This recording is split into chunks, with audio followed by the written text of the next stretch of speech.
Well, first of all, I'd like to thank David for inviting Jock and myself to come and give this talk.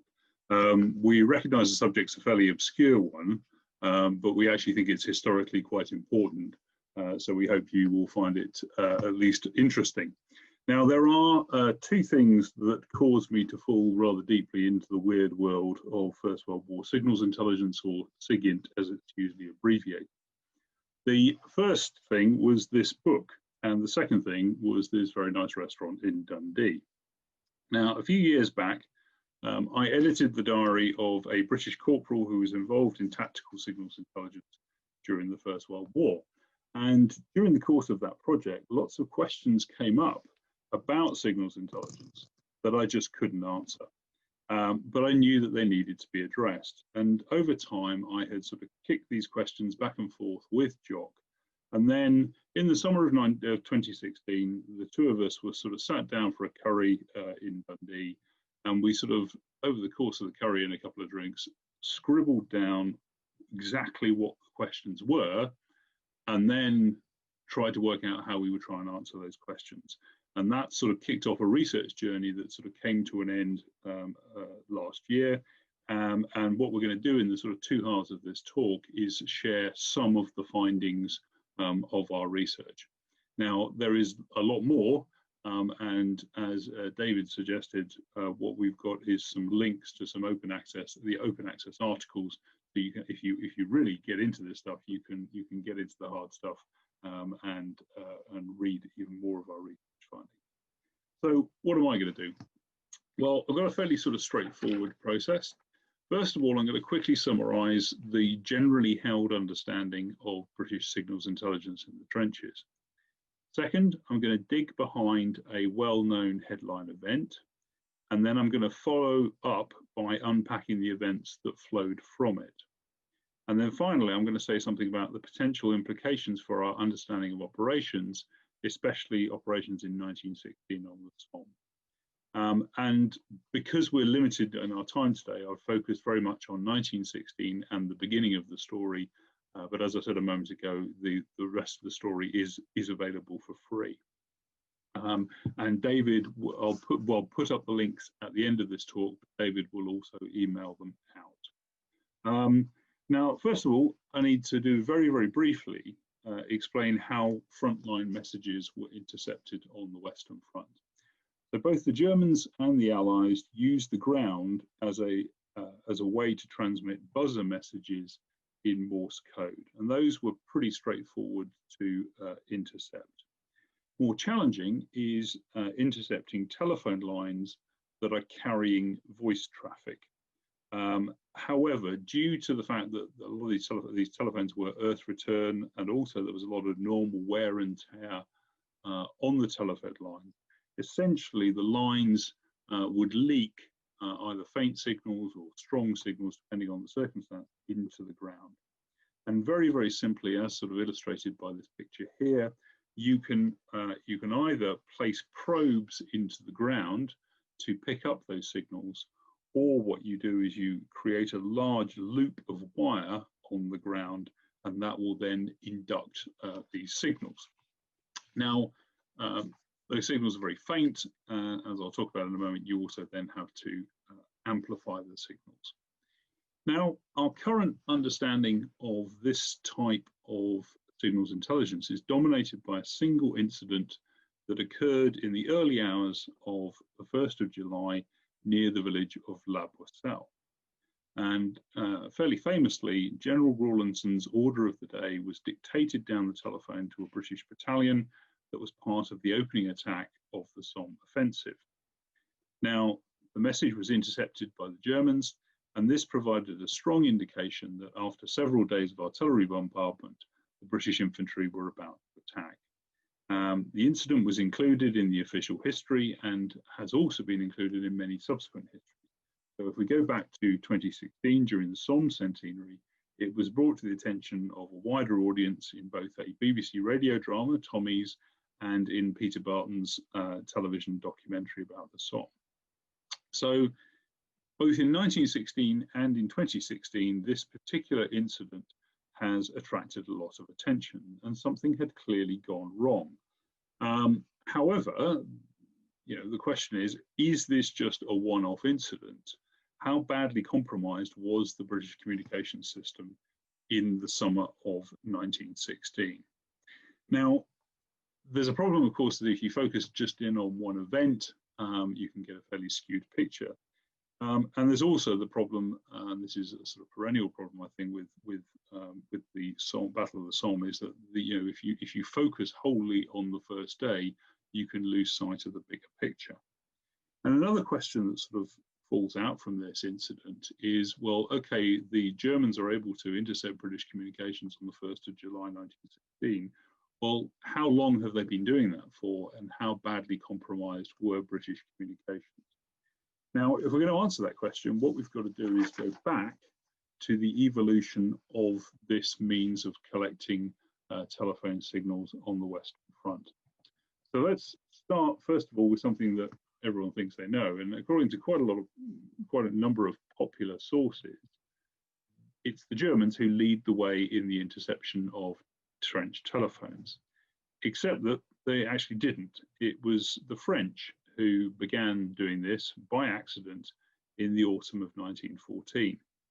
And by the spring of 1915, the French had stations collecting German telephone messages. Now, the French very early on shared their knowledge and expertise with the British, but it's the summer of 1915 before the British Expeditionary Force starts to conduct its own experiments. And it's around about this time as well that the Germans capture some French listening equipment and start to develop their own capability. So in the summer of 1915, the British conduct experiments in August, and the first British experiments are not very successful at all. Telephone messages were only intercepted out to about 100 yards, and buzzer messages out to about 400 yards. And to cut a long story short, having established the extent of the danger zone, the British signallers parked this problem and moved on to other things. Move forward now to the beginning of 1916, and the French make a technological breakthrough. Using new amplifiers, they are able to listen to pick up more buzzer messages over several miles and telephone conversations out to at least 500 yards, and under certain circumstances up to 1,000 yards. And this technological change is a game changer. So as well as prompting the British to conduct further experiments, the British also start to make the first steps to establishing their own collection capability. And having done further experiments, by April 1916, the British have extended the danger zone for leakage to 900 yards. And if we look closely at the BEF's documents from this immediate period before the Somme, the guidance that the British are issuing down to their troops is that the Germans can listen into telephone conversations between British battalion headquarters and the company headquarters below them. But the assumption appears to be that a battalion talking back to a brigade, that's probably secure. And particularly further up, sort of divisional headquarters and beyond, the assumption is that the telephone networks are secure. Now, all of that changes when the British capture La Boisselle. Now, the official histories are slightly vague about what actually was found, but we're very fortunate that a document has survived in the archives of the Australian War Memorial that gives us full details of what the British found in La Boisselle. And essentially what had happened was that the Germans had evacuated their listening station and had taken with them all of their equipment and all of their logbooks. However, because they left in a hurry, they had overlooked a batch of draft notes that essentially the person with the headset on had taken the draft notes and then written them up properly in the logbook, and the logbooks had gone, but the draft notes had been forgotten. And the British intelligence officers who looked at these draft notes were horrified to say the least. And the later recording of this was that messages as far back as division and corps headquarters had been intercepted. And there was a sort of particular instance where one of the intelligence officers who is going through these messages even recognized his own telephone conversations from these draft German notes. So something had clearly gone very wrong. There are a number of factors at play here, but the main factor is that the British had made the assumption that the German equipment was similar to their own, but it would appear that the Germans actually had much better quality equipment, particularly amplifiers, and were therefore able to intercept to much greater distances. Now, this acts as something of a shock to British General Headquarters, and they immediately revised the danger zone for leakage out to at least a minimum of 2,000 yards. So the assumption being that if you're within 2,000 yards of the Germans, your phone calls can be overheard. And for what we can see from later British experiments, the assessment at that time, certainly up to 2,000 yards and probably considerably further in favourable conditions. And the Somme in 1916 would appear, the Somme battlefield would appear to have been very favourable conditions. And the reason for this is geological. What the British later discovered in sort of late 1916 and 1917, when they conducted further experiments of their own, is that chalk with a deep water table is very good for conducting this sort of interception. And another factor as well could have been the river Ancre. We can see from later Canadian documents that if there is a river that runs into your enemy's territory, that will help you to achieve even greater interception ranges. Now, this is not something that I'm going to sort of say for certainty, but there is an issue here, I think, which is that the position of the river Ancre, which I've illustrated here in blue, if we assume that the Germans have some sort of interception capability at Beaumont Hamel, north of the Ancre, the river Ancre provides a method by which the Germans can extend their interception ranges. So again, with the British moving forward on a northeasterly axis with a sort of hub in the Albert area, again, there is a great deal of work to be done to find out what it was that the Germans were able to introduce. Now, I can't prove that. That's a hunch, and I'm hoping that further research by other historians will prove that right or wrong.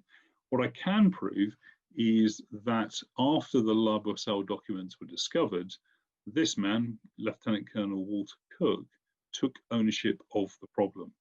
Now, Kirk was head of counterintelligence at GHQ, and in late 1915 and early 1916, he had, on a number of occasions, noted the possibility that the Germans were listening into British frontline telephone conversations. And in this period, through a number of sort of indications, such as capture of prisoners, captured documents, there was considerable evidence building that the Germans were increasing their telephone interception capability. However, prior to discovering the documents at La Boisselle, the problem was owned by the signallers, not by the intelligence staff. However, once we get past the 4th of July and Walter Kirk takes control of the problem, although the signallers are allowed to continue to administer personnel and equipment, it's Kirk who has taken control of the British signals intelligence system. And the problem he's got is a twofold problem. First of all, he has to find a way to stop British messages being leaked to the Germans. And secondly, he has to create the own British collection capability so that you can actually start listening in to German telephone conversations. Now, the signallers as well start looking for a technological solution to leakage. And eventually in 1917, you have the deployment of the fuller phone, which offers relatively secure communications across the BEF. But the fuller phone is still a year away. So in 1916, the signallers need a quick fix. And one of the things that they experiment with during the Battle of the Somme is to deploy jamming buzzers. So essentially, you take a buzzer and you put it on the front line and you put it on continuous transmit, essentially trying to create a noise barrier between British telephone circuits and the Germans that are trying to listen into them. Now, it's unclear, the evidence is mixed, but they don't seem to have been particularly effective. And eventually Kirk intervenes to get them withdrawn, because they are also preventing the British from listening in to German telephone conversations. But more significantly was the expansion of British collection capability, which became known as ITOC. This had grown very slowly in the first half of 1916, and we see this in the journey of Vince Scherhoff, whose diary I edited, and other individuals. And if we take Vince as an example, he's a German-speaking infantryman, and although he gets his language skills tested in April 1916, it's not until June that he's actually deployed as a SIG inter. And partly this is about the problem of getting, finding soldiers with the correct language skills. But also it would appear that the BEF has a problem in that they don't have the equipment. The French are able to gift the British a certain amount of equipment, but there is then a procurement process by which the British have to essentially buy their amplifier equipment. And what this also means is that not only can you not listen into German telephone conversations, but it also limits your ability to listen in to British telephone conversations and thereby enforce security upon them. And even before La Boisselle, what we see is the BEF issuing continual warnings about the fact that the Germans are listening into telephone conversations. And this one here from June 1916 is a pretty good example. And you can see that the choice of language is very much an appeal to British soldiers to do the right thing. But of course, the problem is that officers and NCOs may want to do the right thing, but they will also have the temptation of taking the easy option when it comes to sending messages, particularly if they're fatigued or in stressful situations. So what we see in 1916 is that the first British interception stations seem to spend a lot of time collecting British messages rather than German ones. And initially, this evidence is then used to reinforce the additional appeals to do the right thing. But eventually, that isn't working. So what happens then is that intercepted British messages start to be used as evidence in disciplinary proceedings. And having court-martialed a few people, by the end of 1916, a tipping point seems to have been reached. And by the time you get to the end of 1916, the British ITOC system has been deployed, it's listening in, and with the sort of threat of court-martial hanging over them, British soldiers start to become much more careful on the telephone. However, that tipping point doesn't happen until the end of 1916, beginning of 1917. And so when we look at the Battle of the Somme, we have to assume that British telephone communications were not secure. And the best documented example of that Jock and I were able to find comes from early October 1916. What happens is that the GHQ starts drawing up plans to expand the frontage of the Somme offensive. And in anticipation of this, Kirk orders that the two corps that are up in that area, that their communications should be very, very closely monitored. And this monitoring revealed that some artillery officers on the front line had been chit-chatting about the intended date of the attack.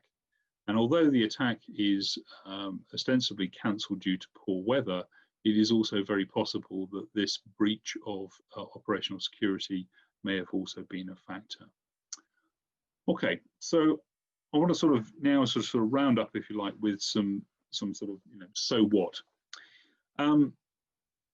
Obviously, what I'm giving you here is the very short version of one part of what Jock and I have been looking at over the last 3 or 4 years. But there are sort of 3 things that I would sort of want to highlight by way of conclusion. The first one is a fairly general point, which is that we simply don't know enough yet about the German SIGINT system during the First World War. However, that is being addressed by a number of researchers, especially Peter Barton, who I mentioned earlier. How good is the German system? How much information are they gathering at the tactical level? And hopefully Peter and or others will be able to provide us with an answer at some point in the too distant future. Secondly, from the evidence that we do have, it seems reasonably likely that this was quite useful to the Germans against the Allies from late 1915 through to the end of 1916. And this has implications for our understanding of major engagements that occurred during that period. But it also has an effect on normal day-to-day trench warfare. If we think about this period, and the Germans have a significant tactical intelligence advantage, that has an impact on day-to-day attrition. And again, for an example, a couple of years back, I gave a talk to a WFA branch about Vince Scherhoff, and one of the audience came and talked to me afterwards about how he'd been researching a family member and looking at a war diary, and this particular battalion being shelled exactly at the moment when it was conducting its relief. And again, to what extent in late 1915 and throughout 1916 did the Germans have such good tactical information that they were able to inflict much greater damage upon the BEF because of that? And so we need to sort of rethink not just the Battle of the Somme, but also fighting up and down the line. And then thirdly, is the situation especially bad on the Somme?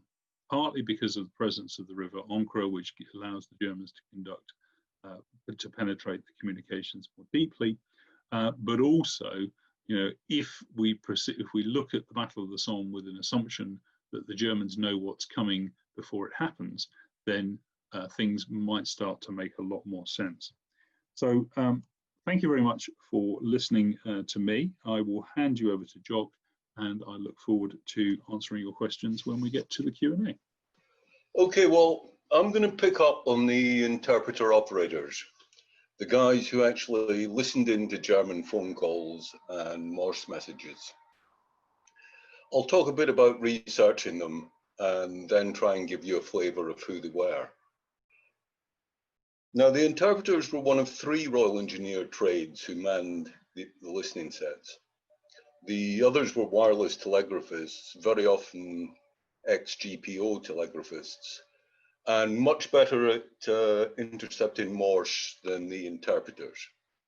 And then there were the linesmen who looked after the cables and pins of the intercept arrays. Now, all these were equally important to the functioning of the listening sets, but telegraphists and linesmen were mainstream signal service tradesmen who could and did move in and out of signals intelligence. The interpreter's whole reason for existing was to produce intelligence. So they're actually the first specialized intelligence trade in the army. And the requirement to speak German meant they were a bit different from the average Tommy, if such a beast ever existed. And I think these quotes give an idea. The first is by a Royal Engineers officer, the second by a telegraphist who worked with them, and the third by an intelligence corps officer. The starting point for all this was Vince Scherhoff's diary, so we'll have another shameless plug for Jim's book. From establishments and making allowance for churn through wounding, commissioning, etc., we reckoned there were no more than 200 interpreters. The problem was to identify enough to give a decent sample for analysis. Vince's diary and a couple of random sources gave us about 30 knowns. So I've just got a minor technical problem, which is now resolved. So we knew 30, a sample of about 15%. That's not bad. I mean, you would call an election result on that level of sampling, but we thought we could do better. The problem was to readily distinguish interpreter operators from the 250,000 other Royal Engineer soldiers. A brute force attack wasn't possible because I think even the most dedicated of us would quail at reading about 66,000 sets of soldiers' papers. So the answer was numerology, exploiting the peculiarities of the Army's numbering system, or as many will know all too well, systems plural. And we use numbers in two ways. The first was the fact that from autumn 1916, interpreters did a 6-week course in France. And if they were successful, they were transferred to the Royal Engineers. At first, these were men who had been found as a result of trawling BEF units, much as Vince Shurif had been, stuck straight onto listening sets, and then once the course was up and running, they went through it retrospectively. But the Army soon began identifying potential interpreters in the training organisation in UK and sending them out to France in batches to do the course. Logic says if they were transferred to the Royal Engineers as a group at the end of the course, they were probably allocated sequential Royal Engineer numbers.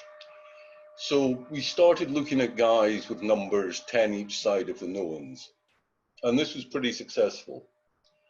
It obviously doesn't pick up men who were already Royal Engineers because they weren't transferred and renumbered. And of course, the territorial force is, as always, a thing of its own. But it was pretty good. The second way we used numbers was to look at men being transferred to the Royal Fusiliers for service in the Intelligence Corps. And there's certainly no time tonight to unpick the myths that surround the Int Corps. You'll need to ask us back for that. It's enough to know that in July 1918, men serving in intelligence jobs were transferred to the Royal Fusiliers. And more followed in late 1918 and through 1919. Their Fusilier numbers form fairly distinct blocks. So looking for men who went from Royal Engineers to Int Corps was useful.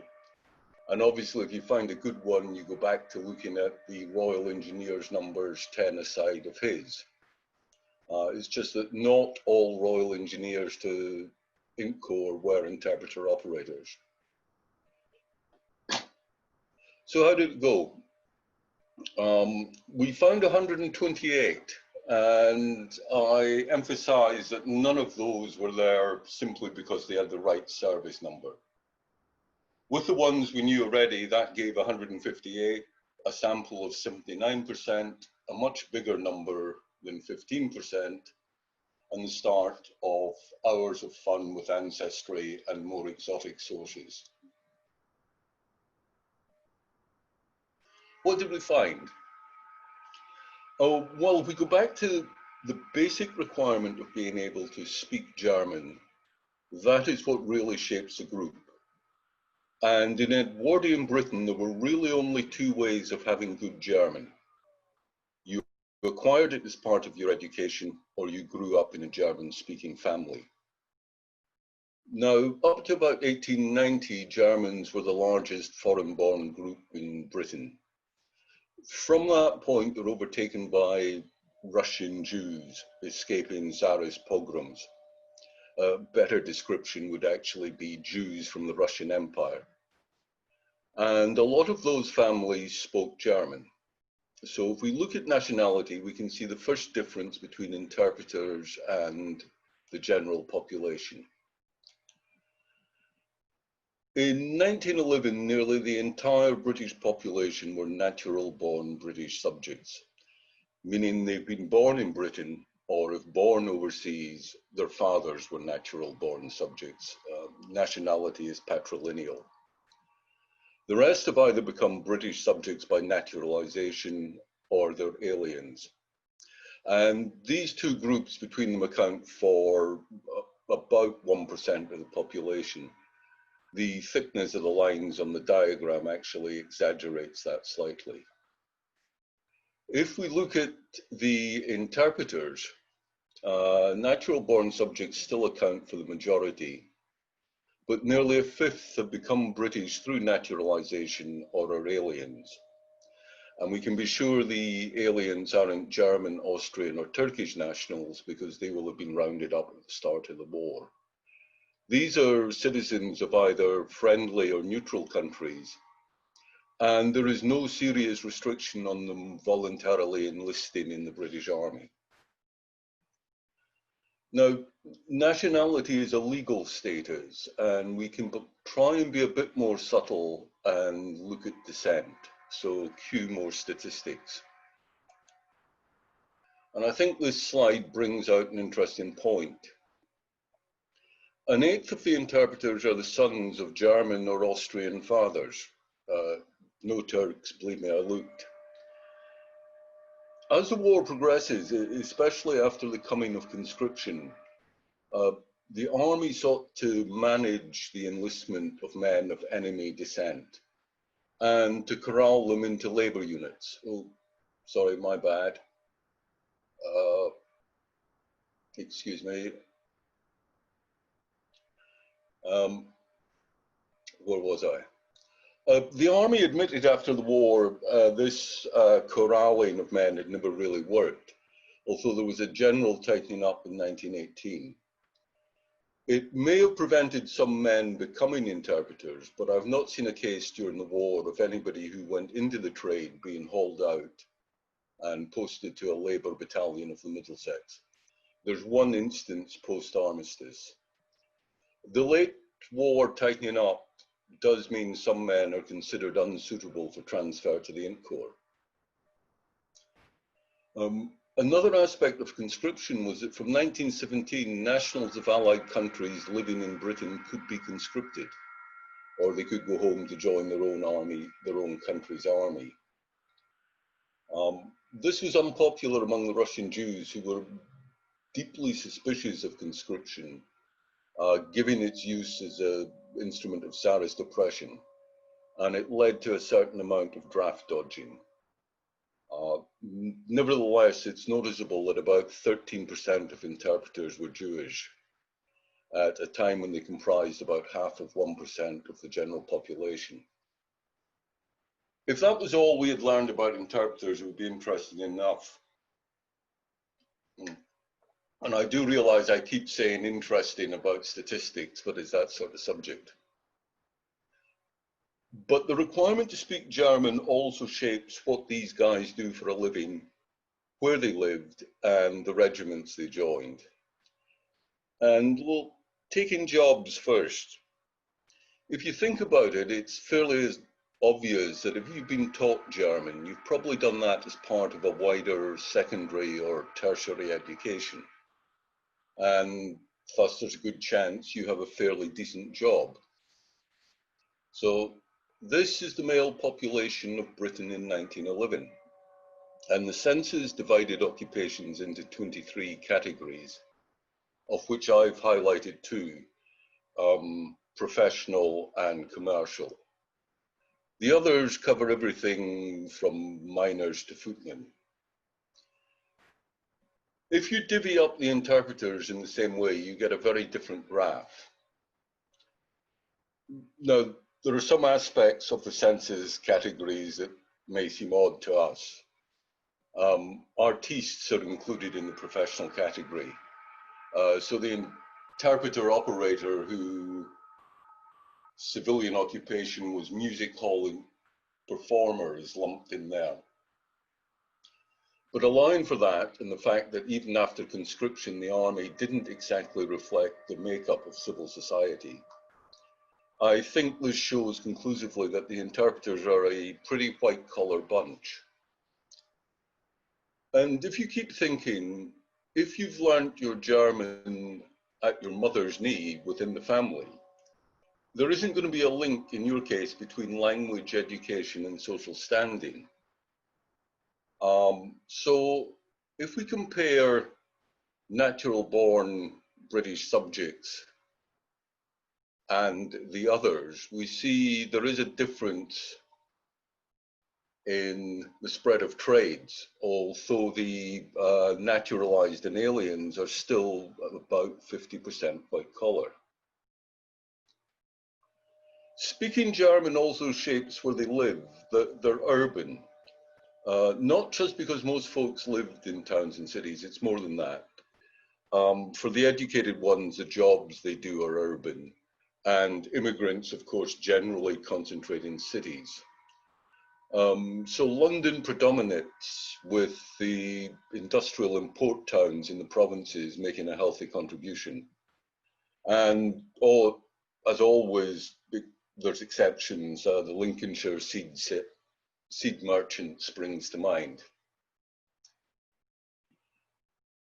And where they live and what they do shapes the regiments they join. What I found surprising was that we only had one pre-war territorial. Many of these men are exactly the type who filled the ranks of the pre-war urban territorial force. We do have one ex-imperial yeomanry in South Africa, a furrier who was ex-regular Black Watch, and there's probably a story there, and one guy who had served in the local German militia while living in Southwest Africa. But when they come to join up, they joined exactly the units you would expect given their class and residence. This is a photograph of an early 1917 draft, courtesy of a good egg called Paul Biddle. These are guys who've been identified in the training pipeline in UK as potential interpreters, and they're about to head off to France. They're still on the books of the parent regiments. They won't become Royal Engineers until they pass the course. It's an odd and extremely frustrating photograph because the caption has no names, only regiments. But you've got 6 men from a famously crack corps, the London Rifle Brigade. There's a good few yeomen. And if you drill down into the other battalions represented, they're generally not the gaswork laying pals. And across the trade, not just in the photograph, if they're infantry, they're generally from battalions with a middle-class ethos. Not just in London, so you've got the 17th HLI brought to you courtesy of the Glasgow Chamber of Commerce. And Vince, who began all this, enlisted in the 16th Warwicks, a battalion avowedly for men in non-manual occupations. Just in passing, I'll note the Royal Flying Corps man in the back row is a French national, and somewhere in among them is an Estonian who's actually a Russian national. So that's interpreters by the number, but of course they're not just data, they're people. To give you a flavour, I've picked 6, which is all we've really got time for. And those of you who've researched individuals will spot where I had to resist disappearing down research rabbit holes. So first up, we've got Colin Kerr, born in Aberdeen to British parents, extremely well educated in the universities of Aberdeen, Berlin, Marburg, and Jena. He does his PhD at Jena, and I'm not going to attempt the thundering German title of his theological dissertation, thesis rather. At the outbreak of war, he's a Church of Scotland minister in Fife. He enlists in the local territorial garrison gunners, becomes an interpreter operator, and in 1917 he becomes a chaplain, which he should have done from the start. And I'll just note that there are 2 Church of Scotland ministers, both from Fife, served as interpreter operators. Another example of the educated man is Sapper Edward Hamilton. Educated at Cambridge, schoolmaster. He enlists in the Grenadier Guards, serves as an interpreter operator, and is then commissioned in the West Yorks in 1918. And about having picked up a military medal on the way. And about 5 to 7% of the guys are commissioned. Not surprising given some of their backgrounds. Rather different is Sapper William Gottfried von Ahn, who was born in Germany to a German father who was a naturalized Brit. His father had been a civil engineer for the government of India for many years, and a British mother. He's a student at the outbreak of war, normal enlistment in the Middlesex, then becomes an interpreter operator, who in March 1918 has the misfortune to be captured. He actually dies in captivity and is buried in Cologne. I try not to let my imagination run away with me, but you can't help but feel von Ahn's time in captivity would have been more than normally unpleasant. In passing, if there's anybody from Cheltenham listening in, pun intended, he was educated at Dean Close. Slightly different again is Ralph Fermo. He's born in Romania into a British mercantile family. And if you study First World War intelligence, you become aware of how many British commercial dynasties there were around the world. Along with his brother Lazar, he comes home and they serve successively in the Artist Rifles, as interpreters, and then in the Inc Corps. Spends the interwar years in Spain and South America doing whatever, and then reappears in the Second World War as an officer in the Intelligence Corps. As does the next one, Carl Ullman. He's the Estonian in the photograph of the 1917 draft.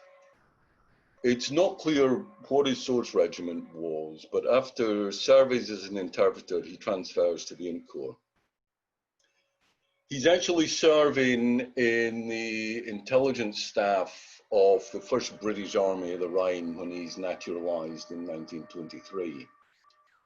And the next time we come across him is in 1939, when he's working in the passport office of the British Embassy in Bern. And if you know your intelligence history, you'll know that between the wars, passport control was the cover for the local MI6 station. And there's other evidence that he was one of them. Again, intelligence corps officer in the Second World War. Last up is Ernest Tucker, another vanilla Englishman, another Cambridge man, in this case a civilian in civil life, and described by Vince as a bit of a bookworm. Joins up from the Royal Fusiliers, transfers to the Inc Corps after the armistice. Bookworm or not, he did manage to pick up an MM and bar in 1918, which is perhaps a reminder this is very much frontline SIGINT. It's not Tweedy boffins doing difficult sums. So what? Well, it's an interesting research challenge and certainly an interesting group of individuals. I think for intelligence studies, it's proof of what most people who study the subject know, that the skills required by intelligence might not reside in the mainstream. And it's a demonstration of how adaptable the BEF was. It may have been slow to realize the utility of ITOC, but once they did, they were very quick to put together personnel selection and training and to develop the interpreter trade. And they're incredibly pragmatic about using these guys. Yeah, their main job is intercept, but they're also used for prisoner of war handling, and after the war as counterintelligence operators in occupied Germany. Perhaps it's also a demonstration of the talent pool that resides in a mass citizen army. I doubt you could have mustered many interpreters from the pre-war regular army. More widely, the idea of studying groups of men as a group rather than individuals certainly offers insights you don't get otherwise.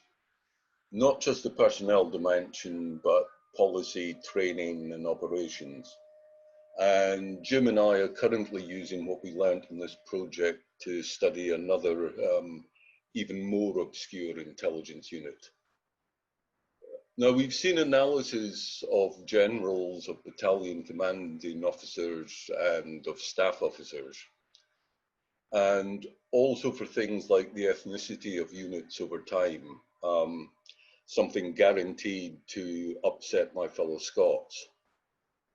But to me, one of the most interesting potential uses of this group study is for the study of technically qualified other ranks, something that really starts in the First World War. So motor drivers, Army Ordnance Corps armourers, other ranks in the Special Brigade. I think the possibilities really are unlimited. So that's it. Thank you. Thanks very much indeed. That was tremendous. Thanks, Jock, and thanks, Bill, to you both for a superb presentation. In the normal manner, that has become tradition. Round of applause if you enjoyed that. That would be very much appreciated. So thanks very much indeed for everybody raising their hands. We've got you can't see it, Jim nor Jock, but we've got hundreds of hands going up in the background here. So thanks very much indeed. Okay, everybody. Playtime. So Bill Davidson. It was very interesting to hear about what was achieved during 1916, lead up to the Battle of the Somme. But I was left wondering what capabilities and equipment the armies on both sides were using in 1914 and leading up to that period. Shall I jump in on that one? So it's the French who, in the autumn of 1914, discover by accident that you can listen to the trench telephone. So in the War of Movement of 1914, you're either using the civilian telephone network, or you're using runners, or you are also using wireless messages. Once you settle down into trench warfare, both sides then start laying telephone lines. And it's actually a sort of French engineer who sort of discovers by accident through the messages being carried through groundwater that you can actually listen in. And so by 1914, you have this capability in existence. However, because the amplifier technology is fairly primitive, the ranges at which you can intercept are pretty limited. Jock, you got anything to add on that one? No, I don't think so. I think that covers that one. Oh, right, thanks very much. Thanks for your question there, Bill. Margaret Tyler. Margaret. Yes, hello. I'm just... Oh, I'll come back to you, Margaret. Sorry, David, I can see Margaret's question online and I can answer it. Okay, fine. Go ahead with that. We'll do that that way. Margaret asked, were soldiers from the 30th and 31st Middlesex used for the intercepting or the interpreting of German messages? And of course, she refers to them as the Kaiser's own. The answer is no. In fact, theoretically, under the Army's rules, interpreter operators of German parentage should have been pulled out of intercepting and stuck into the Kaiser's own to be laborers. So they weren't used in that sense. That's it. Thanks for that. Hopefully, that was a question. Thanks for that. Malcolm Sperrin-Toy. Malcolm, you're live. Fire away with the question. Yeah, hi. Thank you, fellas. A very, very interesting talk by both of you on something that I know very little about. My question was sort of probably linked to the modern thing of fake news. during the period, perhaps in the Battle of the Somme or afterwards, any fake information leaked to the enemy in a way to encourage them to move their forces to other points where we might be making an attack. So the question is was there any fake news to sort of disorganize the enemy defenses? I'll jump in on that one. The answer is yes. It's something that we unpack in the articles. There are a sort of range of these things happening at different levels. So you have down at sort of battalion level, leaking sort of messages deliberately in order to be able to sort of ambush German patrols. You also have at a higher level when, particularly famously during the run-up to the Battle of Messines, you are creating false phone calls, which, because the Germans have picked up indications that an attack may be happening at some point in the future, you are leaking telephone messages that are suggesting that the attack is happening in several weeks' time, whereas actually it's happening in a few days' time. Thank you for that, Jim. Thanks for that. Thanks for your question there, Malcolm. So, David Snape. Good evening. That was really very interesting, particularly to me the bit you said about the Germans anticipating the relief of regiments to launch attacks.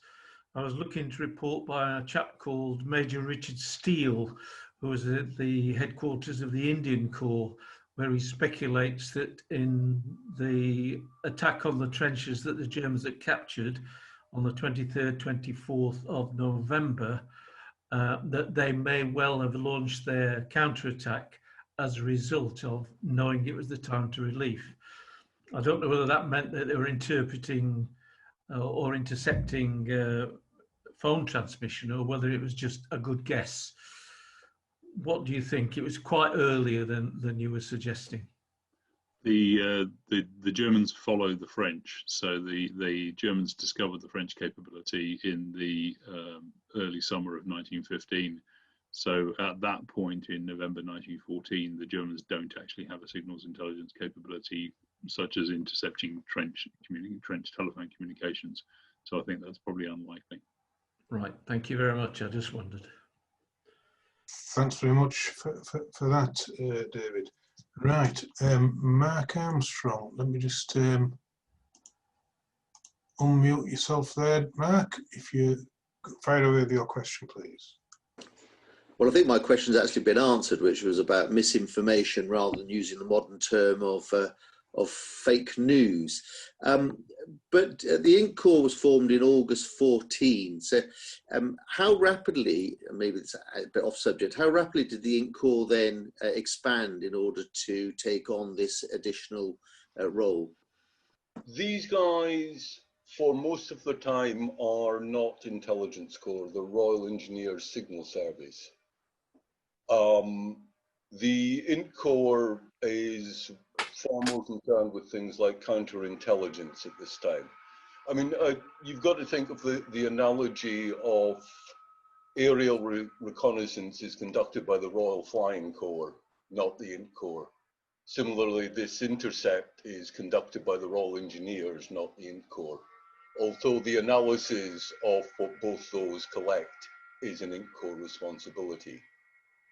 It's only in mid-1918 for other ranks that you get this mass transfer of guys to the Royal Fusiliers to simplify the administration of other ranks working on intelligence. I hope that, does that clarify? Thank you very much. Thanks for that. Right, so looking down the list of questions, Rob Kirk. Yeah, okay. Can you hear me? We can, yes. Okay.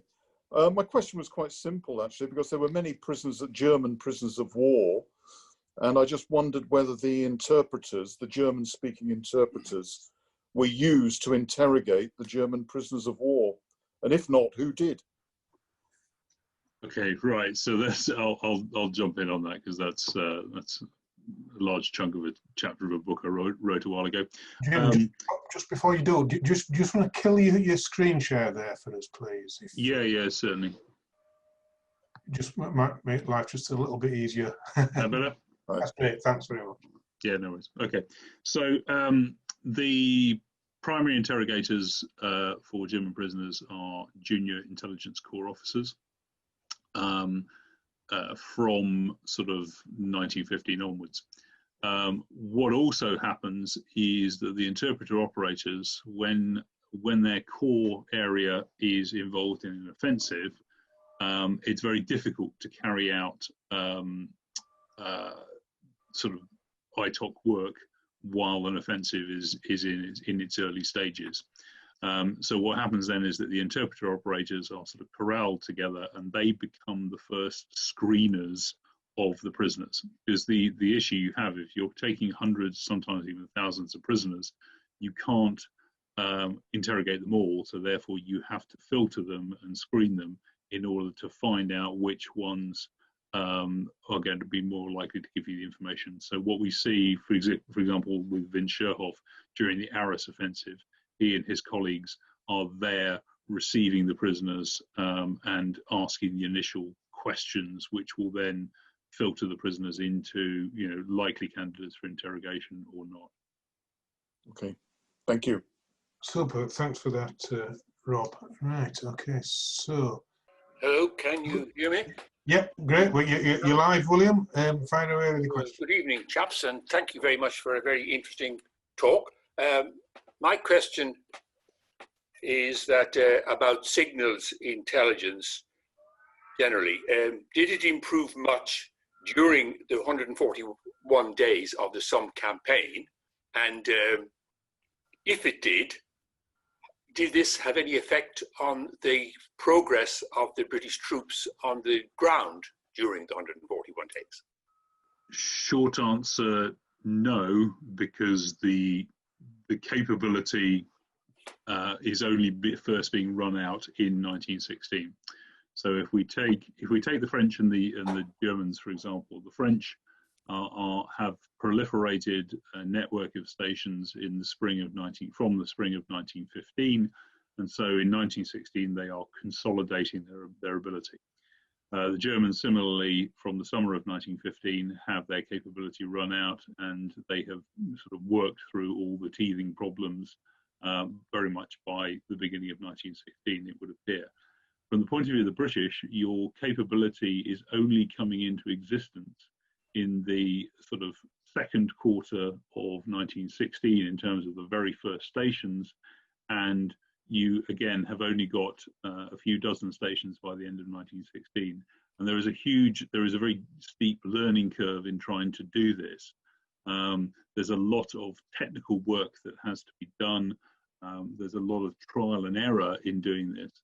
And I think it's fair to say that it's only in 1917 that we can sort of see from the evidence that we looked at that the British capability becomes a sort of useful intelligence source.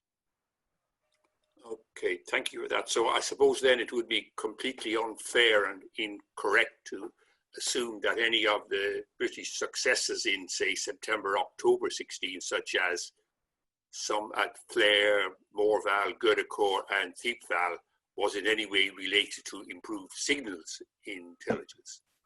Yeah, I mean there are improvements in other aspects of intelligence, but we would not be able to construct a case to make signals intelligence an important factor for the British on the Somme.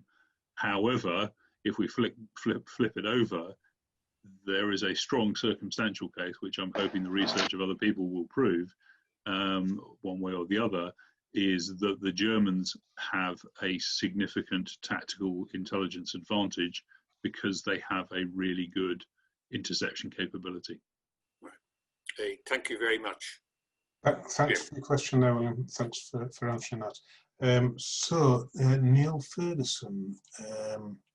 Neil, yes, we've got your audio, but not. Yeah, I have no video on this on my desktop. Please don't worry. Please don't worry. Hi, excellent talk. As a Dundee graduate of over 40 years ago, I can recommend the Indian restaurant along Perth Road. Had a few dinners there over the years. You talked about non-wireless telephone SIGINT, but later on in the war, wireless had an increasingly big role to play. Is there any role for SIGINT in wireless communication? I'll let Jock go first on that one. Yeah, I mean, there's a couple of strands to wireless intercept. There's an effort from the winter of 1915 to intercept and analyze wireless used by German artillery spotting aircraft, both for quite immediate intelligence and warning of hostile action, but also in the longer term to analyze concentrations of artillery and levels of activity, etc., etc. Lots of wonderful charts produced as part of that. For ground-to-ground wireless, for most of the period on the Western Front, it's not much used by the Germans in the front line up to about 1917. I'm waiting for Jim to nod wisely here. Yeah, so from early 17. Yeah, so that there is a capability against it, a capability to intercept it, a capability to do direction finding to locate wireless stations, and quite an efficient and effective code breaking effort at GHQ to deal with German tactical codes. Does that answer the question? That's good. Yeah, thank you very, very much indeed. That's great. Okay. That's a good question there, Neil. Super. Right, next, let's have a look at the questions here. Michael Phipps. Michael, you're live. Hi, Michael. Hi there. Yeah, fascinating investigation that you've got going there. I can see you're going to unearth an awful lot more stuff. But once both sides had realised that they could hear what the other side was planning, at what point did they go into sort of codified messages, and how did they do that? And I mean, are we going to uncover another Enigma sort of Alan Turing, or is it not as complex as that? I'm going to slope that one to Jock. Yeah. What the Germans used in the front line for their Morse messages, they had a number of codes and ciphers which in the main were successfully attacked by the Allies. And I say Allies because the French and ultimately the Americans were players alongside the Brits. Telephone conversations, you don't have the technology to scramble them or anything like that. So the most you can do is, before you make your telephone call, sit with a paper code, encode your message, and then read out the code numbers or code letters over the telephone. There's absolutely no mechanical cipher devices in the front line at this point. Does that answer your question? I guess so, yes, thank you. Thanks, Michael, for that. Terry McGillivray, sorry if I mispronounced your name there, Terry.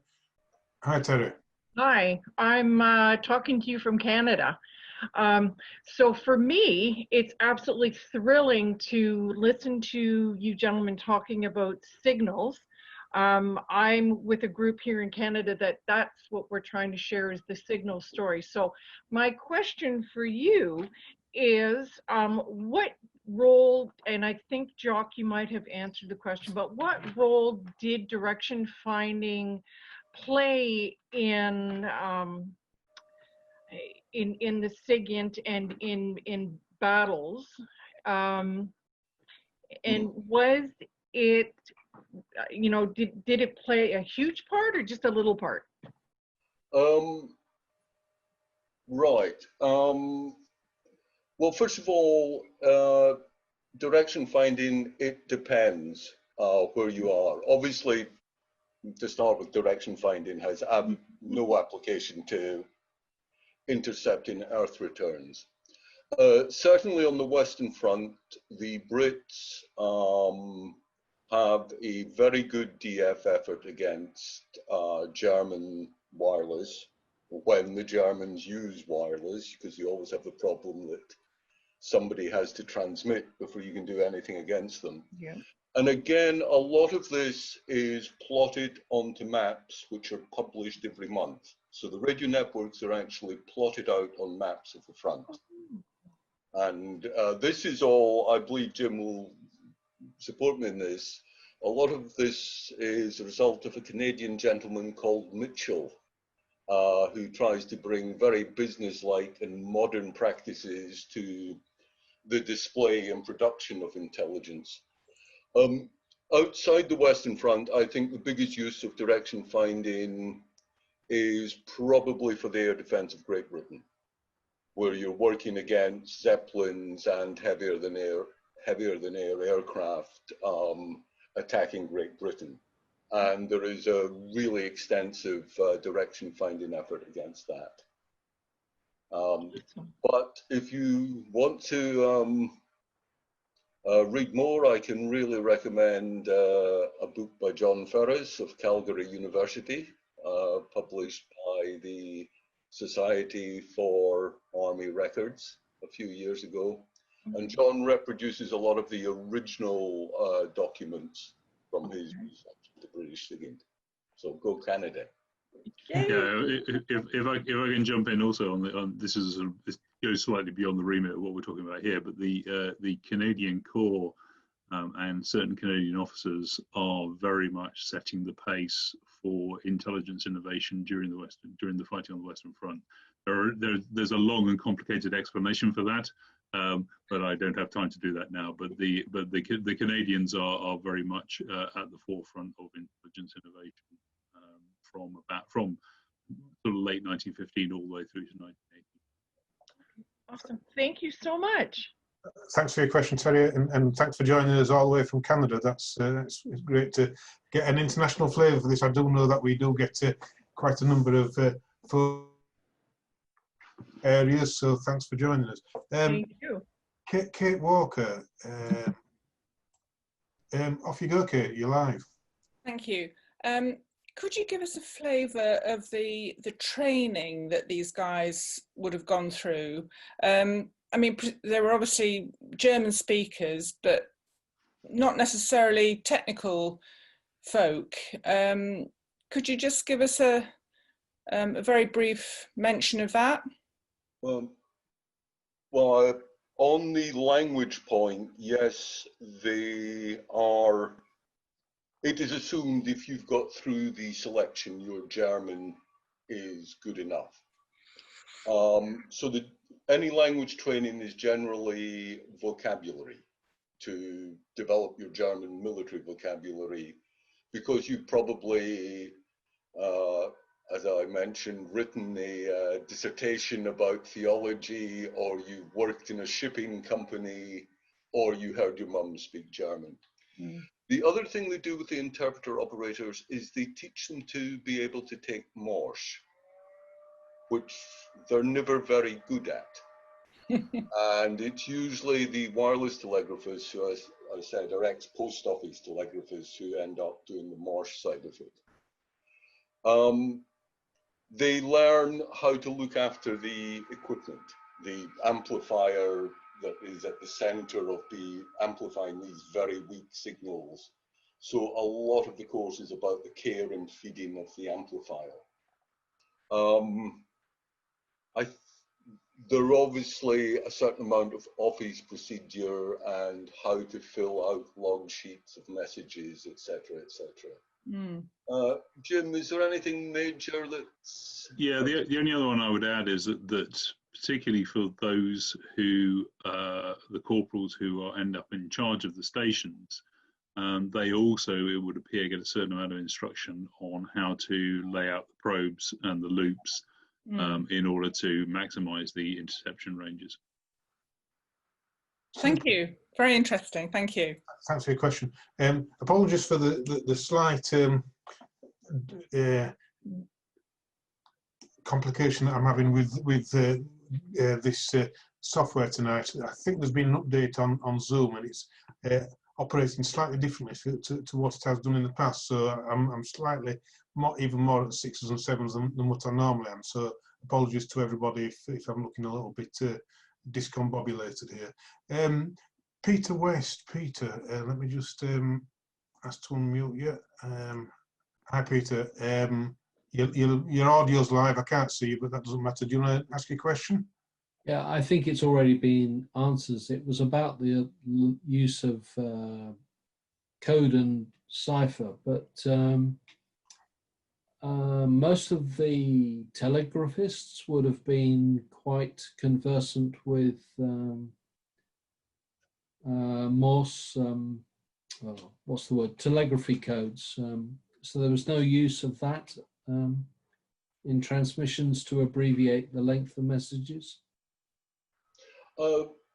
You do see the Germans using, sorry, what I would call procedure codes, which are just borrowed from standard international telegraphy, albeit German international telegraphy.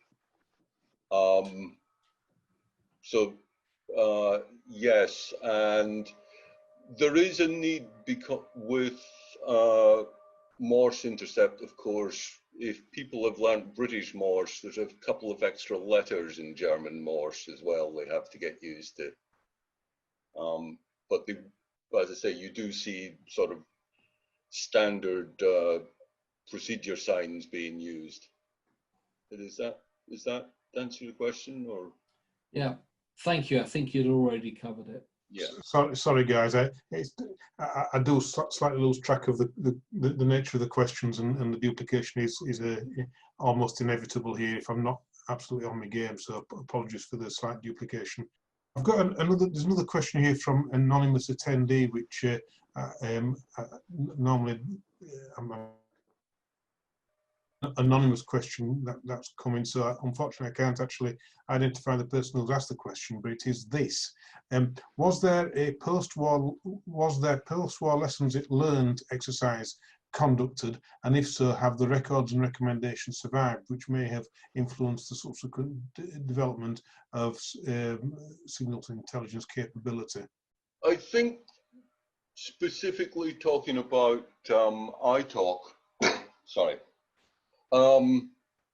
iTalk is pretty much a dead technology after the First World War. There remains a theoretical interest in being able to intercept it, and it remains in use as a form of communications for some time, but it doesn't really feature in post-World War I SIGINT planning. Excuse me. Generally, the picture in the interwar years of British Army SIGINT is one of parsimony, along with the rest of the armed forces. Yes, I think the lessons are learned, and the lessons are maybe looked back to with more interest from 1935 onwards as we approach the Second World War. I don't know if that covers it. As for the survival of records, yes, but you've got to work pretty hard in queue to find them. Okay, thanks for that. I'm going to more or less wrap up now because time's marching on. I've got one question here, which I was hoping to get the person asking it on video, but I think they've dropped off the Zoom webinar here. Corey asked, what type of sensor was used to detect the signals? Did this require setting up some kind of antenna apparatus? I'll if I can just jump and share the screen. I've got the picture. Brilliant. So there we go. There's the sort of the simple solution, which is that you essentially put probes into the ground in pointing in the direction of the enemy's telephone circuit. And if you the other way to do it is you create a large loop of sort of at least 100 meters by 20 meters, and lay that around the trenches, and that will also then induct the signals. Excellent. Thanks for that succinct answer. Right, so I've just had a question coming in from Terry saying, can we please give the name of the book that you suggested earlier? We'll just take that one and then we'll wrap up with the frame that you've got up there, Jim. Okay, yeah, so the book where I'm assuming this is the book where I talk a lot about the Canadians, is the book called Haig's Intelligence, available in paperback from all good bookshops and some bad ones. That's my joke. Very good. I've used that gag before. So yeah, that's brilliant. Jim and Jock, sincere thanks for your excellent talk tonight, which has been on a very narrow subject, which is obviously very interesting to, like me, proper First World War anoraks who like to dive down rabbit holes, and that's been a very illuminating talk. So thanks very much indeed. Jim, I'm going to leave it with you just to wrap up, because you're just going to explain what's on the screen now, and I'll send out an email on this later. So over to you, Jim, for the last bit of this. Okay, so Jock and I conducted the research starting off in 2016, and then in 2019 we finally got it published as 2 articles, and the University of Northampton was very good in terms of paying for these articles to be open access. And what that means is that they are free for you to download. So if you want to know more about the gruesome details of this, and it's, you know, some of it's pretty hard, pretty heavy signals intelligence stuff that we've got there. But you may particularly, for example, be interested in the interpreter operators. Jock was only able to sort of run through the backgrounds of 6 of them. It contains a full list of the interpreter operators' names. And we would be very interested to hear if you have feedback, comments, whether you found this particularly useful, whether you found the articles useful. Please get in touch, and we may be able to answer further questions or point you in further research directions. And David will email out those links so that you can then follow the links and look at the articles. Thank you very much. I will indeed do that. Once again, many thanks indeed, Jim and Jock, for your presentation. And if everybody would like to show their appreciation the usual way, not by clapping because we can't hear you, but by raising your hands on the screen. Once again, we've got hundreds of hands going up digitally as a silent round of applause to you both. So thanks very much. The next WFA webinar is next Monday. It's obviously a routine now, when we'll be looking at a particular aspect of the Eastern Front. So I know we are the Western Front Association, but we don't just look at the Western Front. We've got a subject matter which hopefully I'll see you all then. And once again, thanks for watching, everybody. Good night. Good night. Thank you. Mademoiselle from Armentières, parlez-vous. Mademoiselle from Armentières, parlez-vous.